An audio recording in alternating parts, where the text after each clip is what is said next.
Welcome back to my channel. আজকে চলে এসেছি আরও একটা নতুন ব্লগ ভিডিও নিয়ে। আর সকাল থেকে কিন্তু ব্লগটা শুরু করে দিয়েছি। আর সকালে দেখতেই পেলে পুজো কিন্তু হয়ে গেছে। আর চলে এসেছি রান্নাঘরে। আর কী রান্না হবে তোমাদেরকে চলো দেখিয়ে দিতে। এখানে তেঁতোর ডাল করা হচ্ছে মটর ডাল দিয়ে। আর তার জন্য আমি কিন্তু করলাটাকে কেটে রেখেছি। আর ভাত তো বসিয়ে দিয়েছি, আর ডালও কিন্তু সেদ্ধ হতে বসিয়ে দিয়েছি। আর একটা সবজি রান্না হবে। তো যেহেতু শনিবার, তো শনিবার কিন্তু আমাদের নিরামিষ, তাই জন্য কিন্তু নিরামিষে রান্না করা হয়েছে। আর দেখো রান্নাগুলো শেয়ার করলাম না, এখানে ভাত করা হয়ে গেছে। আর দেখো তেঁতোর ডালটাও কিন্তু কমপ্লিট। আর যে তরকারিটা তোমরা দেখলে কাটা রেখেছিলাম, তো সেটাও কিন্তু রান্না একদম হয়ে গেছে। তো সকালের খাওয়া দাওয়া কিন্তু রেডি। আর দুপুরে কি রান্না হবে চলো, গুনগুনের জন্যটা কি করব সেটা তোমাদেরকে দেখিয়ে দিই। তো সব সবজিগুলো কেটে রেখেছি। আর গুনগুনকে আজকে একটু সয়াবিন দেবো রান্নার মধ্যে, তার জন্য কিন্তু একটু সয়াবিন দিয়ে দিচ্ছি। আর ওকে একটুখানি মুগের ডাল দিয়ে কিন্তু রান্নাটা করব, তার জন্য অল্প একটু মুগের ডাল একটা প্লেটের মধ্যে রেডি করে রেখেছি। আর আমি সকালে খাচ্ছি এখানে আম আর মুড়ি। আজকে আর ভাত খাবো না। আমি এমনিতেই কিন্তু আম মুড়িটাই বেশি ভালোবাসি খেতে। তো যেহেতু এখন আমের সিজন, ঘরে ঘরে আম, তাই আমটাই ভালো লাগে খেতে। তো এখানে মুড়ি দিয়ে কিন্তু আম মেখে নিয়েছি। আর গুনগুন টিভি দেখছে, টিভিতে কিন্তু মানে ভূতের সিরিয়াল দেখছে। ও ভূতের সিরিয়াল দেখে, তাহলে চিন্তা করো এখন থেকে এই বয়সে গুনগুন ভূতের সিরিয়াল দেখতে ভীষণ পছন্দ করে। তো এখানে ভূতের সিরিয়াল দেখছে আর আমি বসে বসে খাচ্ছি।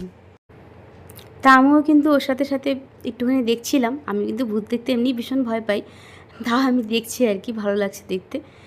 তো যাই হোক, খেয়ে দিয়ে কিন্তু আবার রান্নাঘরে চলে যেতে হবে। আর শনিবার মানে তো বুঝতে পারছো, শনিবারে কিন্তু আমার শ্বশুরবাড়িতে নিরামিষ করা হয়। তো তার জন্য কিন্তু সমস্ত রান্নাই কিন্তু নিরামিষ করাই হবে। তো যাই হোক, খাওয়া দাওয়া খেয়ে নিচ্ছি সকালের খাবার। আর গুনগুনের কিন্তু খাওয়া হয়ে গেছে। আর গুনগুনের খাবার তোমাদেরকে আর দেখাইনি। তো জন্য এখন আমি খেতে বসে পড়েছি। আর আমার হাজব্যান্ড খেয়ে অফিসে চলে গেছে। আর শাশুড়িও খাচ্ছে। আর এখন আমিও খেয়ে নিচ্ছি। তো খেয়ে দিয়ে ভাবছি যে এখন সোজা রান্নাঘরে চলে যাব। চলো রান্নাঘরে গিয়ে তোমার সাথে একবারে কথা বলছি। তো গুনগুনের জন্য যে রান্নাটা করব, তার জন্য কিন্তু আমি কড়াইতে তেল দিয়ে গরম করে নিয়েছিলাম। ওটা আর তোমাদেরকে দেখাইনি। আর এখানে কিন্তু মুগের ডালটা একটু পাঁচফোড়ন দিয়ে একটু ভাজা ভাজা করে ওর মধ্যে সয়াবিনটাকে অ্যাড করে দিয়েছিলাম। আর সয়াবিনটা দিয়ে কিন্তু ভাজা ভাজা হয়ে যাওয়ার পরেই এর মধ্যে যে সবজিটা কেটে রেখেছিলাম, বুঝতেই পারছো সবজিগুলো দেখে, মধ্যে মিষ্টি কুমড়ো আছে, মিষ্টি আলু আছে, আর পটল আছে, গাজর আছে, সমস্ত কিছু আমি দিয়েই কিন্তু রান্নাটা করছি। এক্সট্রা কিন্তু অন্য আলু আমি মিষ্টি আলু ছাড়া কিন্তু অন্য আলু দিইনি, মানে যে আলুটা সাধারণত আমরা খাই সেটা দিইনি, শুধু মিষ্টি আলুই এর মধ্যে অ্যাড করা হয়েছে। তো এইভাবেই কিন্তু লবণ হলুদ টলুদ দিয়ে একটু কষিয়ে নিয়ে আমি এরকম করে জল দিয়ে দিয়েছি। আর মানে কি একটু ডালমা টাইপ করা হবে, তার মধ্যে সয়াবিন, বুঝতেই পারছো সয়াবিন কিন্তু শরীরের পক্ষে ভীষণ ভালো। সয়াবিনে কিন্তু প্রচুর প্রোটিন থাকে, তো বাচ্চাদের জন্য কিন্তু ভীষণই উপকারী। তো দেখো এদিকে ওয়াশিং মেশিনে কিন্তু জামা কাপড়ও দেওয়া হয়েছে, ওটা ধুতে আর ধোয়া কিন্তু কমপ্লিট। আর দেখো শুকিয়ে সব নিজেই মানে রেডি হয়ে আছে, মানে এখানে কিন্তু শুকিয়ে যায় সঙ্গে সঙ্গে জামা কাপড়গুলো।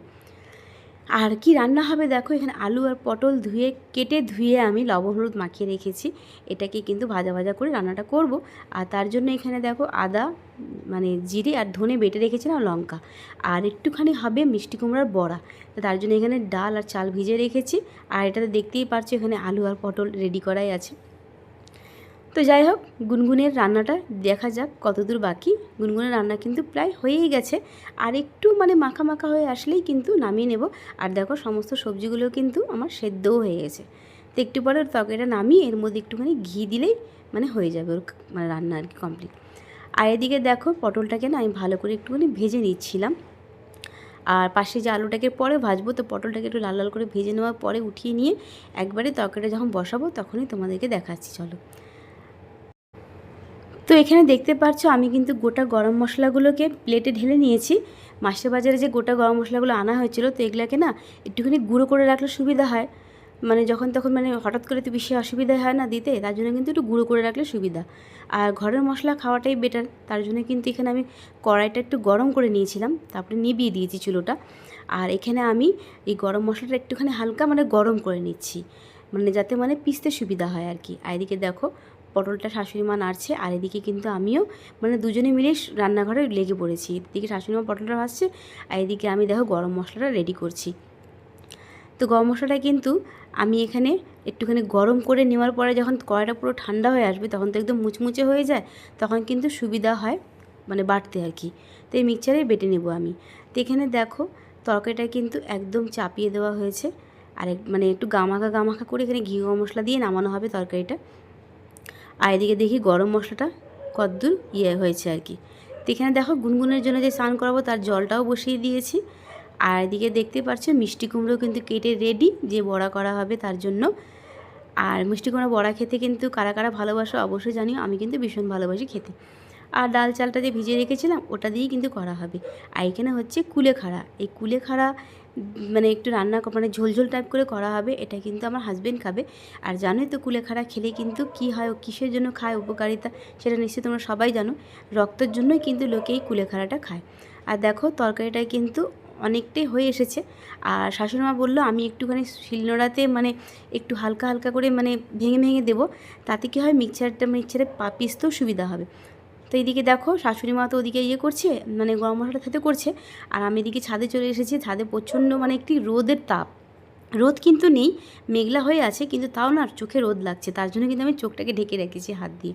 আর দেখতে পাচ্ছ মানে সূর্য কিন্তু দেখা যাচ্ছে না কোনো জায়গা দিয়েই। যাই হোক, জামা কাপড়গুলো তোলার বাকি ছিল, যেগুলো যেগুলো শুকিয়েছিল তো সেগুলো নিয়ে এসেছি। আর কিছুটা ভেজে ভেজে আছে, তো এগুলো রেখে দিয়েছি, পরে আনা হবে। তো আমি কিন্তু এখন সোজা চলে যাচ্ছি ঘরে। আর গুনগুনকে ঘরে রেখে আমি পিছন দিকে দরজাটা একটু মেরে ছিটকিটা লাগিয়ে এসেছিলাম, নাহলে না ও নিজের থেকে চলে এসে ছাদে উঠতে যায়। তো তার জন্যই কিন্তু এই যে বাঁশের যে গেটটা বানানো হয়েছে ওর জন্যই। তো এখানে দেখো শাশুড়ি মা তো এখানে আধা গুঁড়ো করে দিয়েছে। এখন আমি কিন্তু এই মিক্সচারের মধ্যে এটাকে পেস্ট করে নেব আর কি। আর পায়েল লাইফস্টাইল যে আছে আর কি, সেই বোনের ভিডিওতেও আমি দেখেছি ও কিন্তু গরম মশলা গুঁড়ো করে রাখে। আর ঠিকই করে, বাইরের গরম মশলা খাওয়ার থেকে না মানে বাড়িতে তৈরি গরম মশলাটা খাওয়াই মনে হয় শরীরের পক্ষেও ভীষণ ভালো। তা আমি ভাবলাম যে আমিও একটুখানি তাই করি, ওর মতনই আমিও একটুখানি গুঁড়ো করে রাখি, তাহলে সুবিধা হবে, যখন ইচ্ছে করবে তরকারিতে দিতেও সুবিধা হবে। তো দেখো গুঁড়ো কিন্তু একদম কমপ্লিট, আর কত সুন্দর মিহি হয়েছে। এটা আমার কিন্তু চালতে হবে না, আমি তো ভেবেছিলাম চালতে হবে না। আর এটাকে আমি একটা কৌটোর মধ্যে ঢেলে নিয়েছি, ঢেলে এখন রেখে দেবো, যখন রান্না হবে তখন এখান থেকে ইউজ করব। তো থ্যাংক ইউ পায়েল, তোমার ভিডিওটা দেখেছি, তা ভালোই হলো, আমারও কিন্তু এভাবে করে রেখে দিতে পারলাম। আর তরকারি কিন্তু রান্না হয়ে গেছে, তরকারি নামানোও হয়ে গেছে। আর এই যে কুলেখাড়াটা যে বসানোর কথা ছিল তো সেটাই কিন্তু কড়াইতে বসিয়ে দিয়েছি। আর এখানে কিন্তু কিছুই দেওয়া হয়নি, শুধু অল্প একটু তেল আর একটু কালো জিরা আর একটা লঙ্কা দিয়ে একটু লবণ একটু হলুদ দিয়ে কিন্তু বসানো হয়েছে। এটা কিন্তু ওষুধ হিসেবে লোকে খায়, মানে এছাড়া কিন্তু কুলেখাড়ার কিন্তু অনেকে বড়াও খায়, আমি কিন্তু বড়াও খাই কুলেখাড়ার, খেতে কিন্তু খারাপ লাগে না, ভালোই লাগে।